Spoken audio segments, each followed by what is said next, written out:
Next up, we're going to jump into the local government team. So these team members included Abby Meller, Brooke Romano, Hugo Steiner, and Thomas Rasmussen.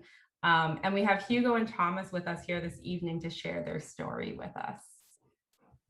So I'll let you guys take the floor and share your screen.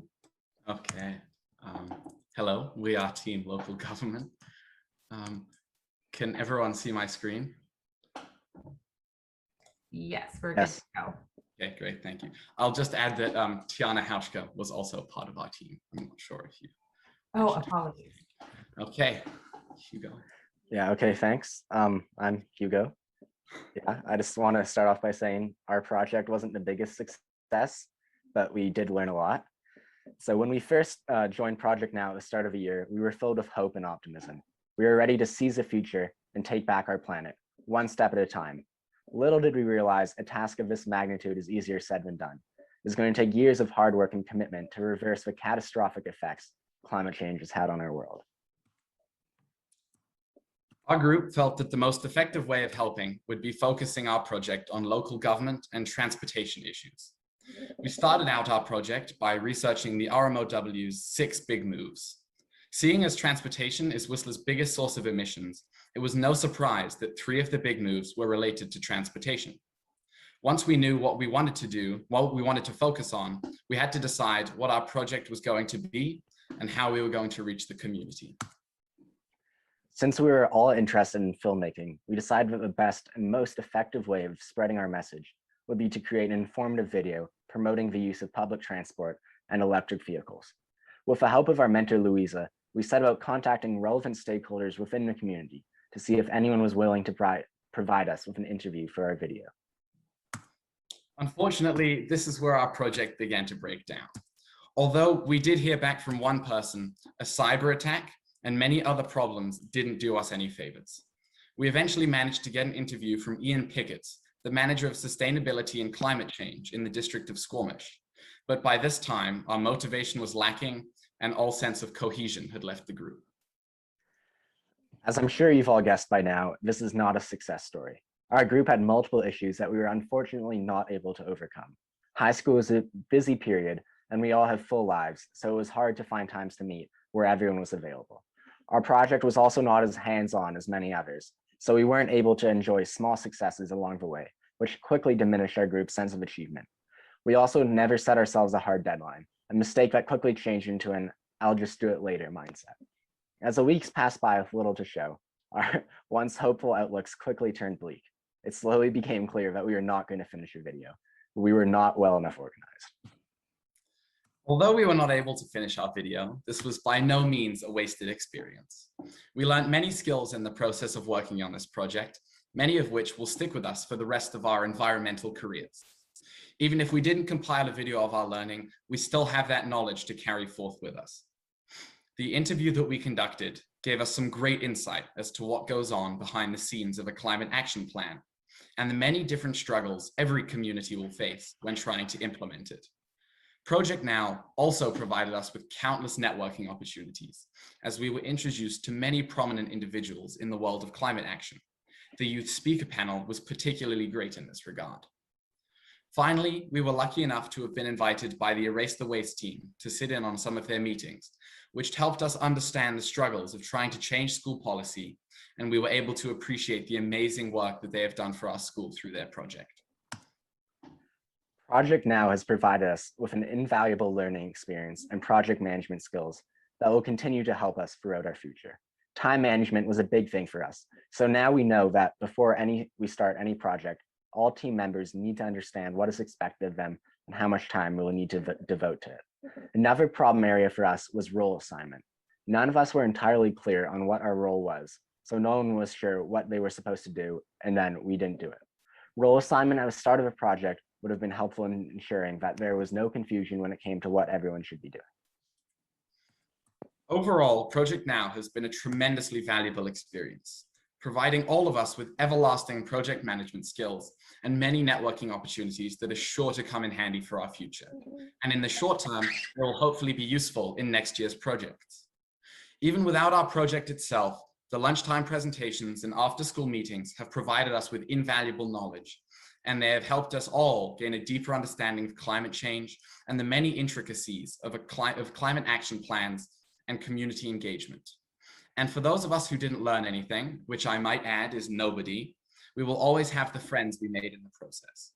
We would like to say a big thank you to our mentor, Louisa, for setting us up with interviews, keeping us going when our meetings went silent, and most of all, keeping our heads up when we showed up to another meeting empty-handed. And to Tennille, thank you very much for running this wonderful project and coming up with engaging and educational presentations every week.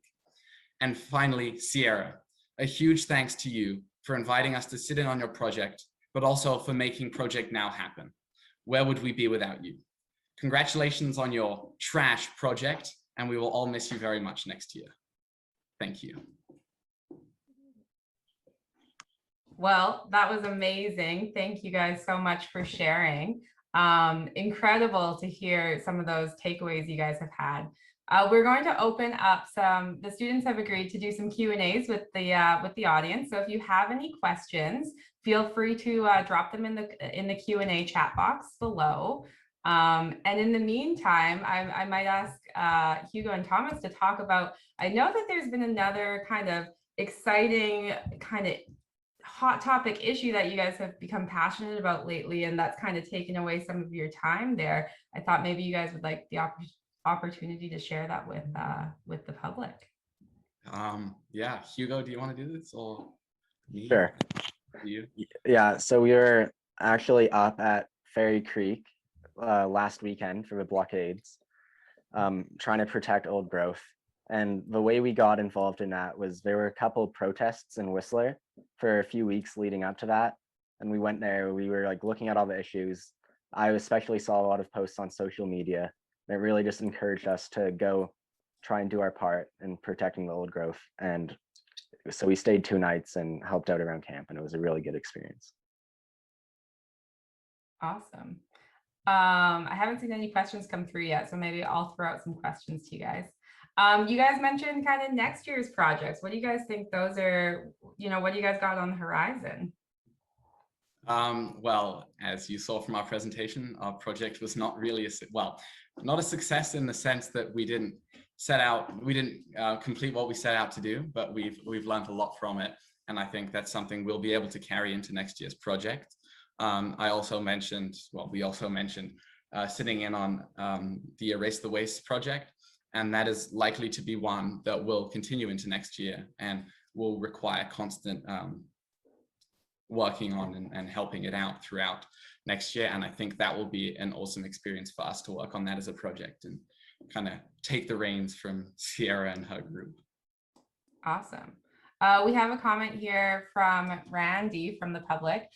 She says, congratulations on all that you've learned through this project. Do you have any ideas about how Whistler Blackcomb can support ProjectNOW next year? Hugo, me, I don't know. I guess a big thing is, I think with us was, wow, okay, let me find myself here. Reaching out to people for interviews was a big thing for us. We reached out to a lot of people, and as you know, there was a cyber attack on the RMOW, and that held up a lot of emails that we had going out, and so didn't get as many responses as we liked. And so I think working with Whistler Blackcomb would be cool to maybe get a few interviews from them for certain projects and see what they're doing in terms of the stuff that we were working on and how they've been helping. Yeah, and I can add to that also. Yeah. Maybe we segue into that announcement that we talked about for what you and Hugo are kind of looking to take on next year. And as you know, the Whistler Blackcomb Enviro Fund was one of the big supporters of the entire program ProjectNOW. And so if we can continue doing the work together next year, I'll let you guys announce kind of what you guys are planning to take on in terms of leadership. Well, okay, I guess I'll go. Hugo and I are thinking of taking on, well, not thinking, we're planning on taking on more of a leadership role at Eco Club next year with Sierra, who's the current leader. She'll be graduating next year, and unfortunately she's done some amazing work for the club, and unfortunately will not have her next year. So Hugo and I are planning on taking on a leadership role, the two of us, sharing that responsibility, and hopefully introducing some of the grade below so that it's a smooth transition next year. And I think that will be us keeping in touch with people who are working on climate action within the community. And I'm sure that would include Whistler Blackcomb. And that would be us keeping in touch with you and talking to Whistler Blackcomb about how they can help. And yeah. Absolutely.